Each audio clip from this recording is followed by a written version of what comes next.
Hello and welcome to another update video about gold. Gold continues to push, basically in line with the bullish forecast that we've had. We are basically just before breaking above the, or did we already do it? Breaking above the 2023 high. Yep, we've done it, haven't we? Yep. So at least gold futures have broken above the 2023 high, and that has been in line with forecasts. So yeah, it's all what can I say, it's playing out right now. We had here a significant swing low, support area, trend reversal area. We had a couple on the way, and then we had here one only yesterday. I think I communicated that one to you as well, and now it's pushing, and it looks like third wave price action. So obviously now we need to see proof that gold can break and sustain above this $2,090 high. It's also here the 2022 high, okay? And yeah, basically here the 2020 high. That's significant. We've arrived at a significant price point, and not without reason I've been bullish since the October 22 lows. And you will know that, anybody who's been following this channel, there have been many bearish calls, but as I said, I'd rather be bullish on gold and reset lower if we get a deeper pullback than bearish. Yeah. And now it's where the FOMO might start. I mean, you know, we'll see. We still need a sustained break above that level. Also, we've got the next FIB extension level that is going to be key here at $2,100 basically. That needs to be overcome. But I shared with you yesterday a more direct bullish escalation count, and that could take us higher quite directly, okay? So there are two possibilities basically now. The first one is that we're really dealing here already with the heart of a third wave rally. And that would be very impulsive.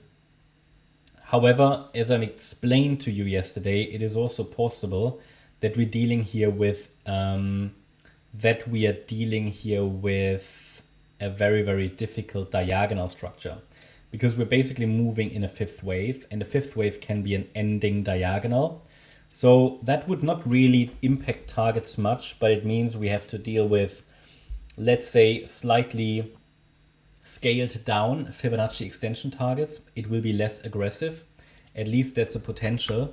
And also it means we will probably get some pullbacks where we don't really want them, or we don't normally expect them in an impulsive scenario.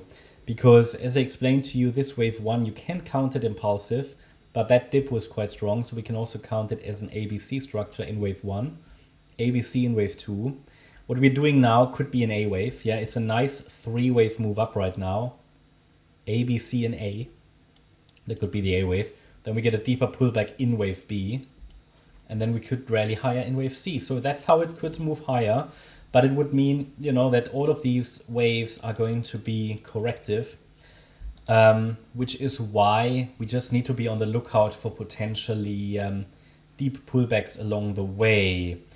They cannot necessarily be predicted, but what we can do is highlight the Fibonacci extension levels when they should occur.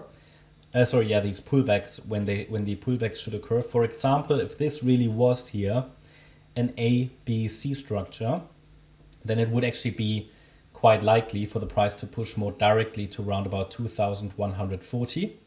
Okay, the 1-to-1 ratio. So that's just a different, you know, A, B, C structure. A, B, C. That wouldn't be bearish, but it would simply mean that that we get a potentially deeper pullback, a corrective pullback. Let me take that out. That we get a corrective pullback when we get there. Okay, but I will advise on that along the way. You know, the recommended pullback zone or support area will be communicated then. If we push higher more directly, then we are basically now. Let me just double check something. So I shared with you yesterday that we should still be here in the third, then we should get a fourth and a fifth, of a larger third, of a larger fourth, and so on. What we need to understand is that we should at no point in this particular scenario break below the 50% retracement level, or it will lose its impulsive potential. And that 50% level is now at, okay, still $2,030. So that is still micro support at the moment. $2,030. No, actually not, sorry. It's higher than that. Here, 2041. So this wave 4 should not, as soon as we get it, and there's no sign of it right now, should still get that push or pullback to the downside, right? And should not break below $2,041, yeah? If the third extends, yeah, sure, and it probably will, then we will just adjust this. This just gives you an understanding of, okay, when does this scenario change? And when have we possibly started a deeper pullback along the way?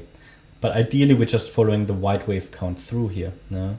So yeah, not much more to add. So it's going well. And if we really are in the heart of a third wave rally and it's looking really good, then we should get at some point in 2024 to $2,500. That has been the forecast along the way. With a break today, all direct bearish setups have been invalidated. Right, it would now take time to really build a bearish setup again.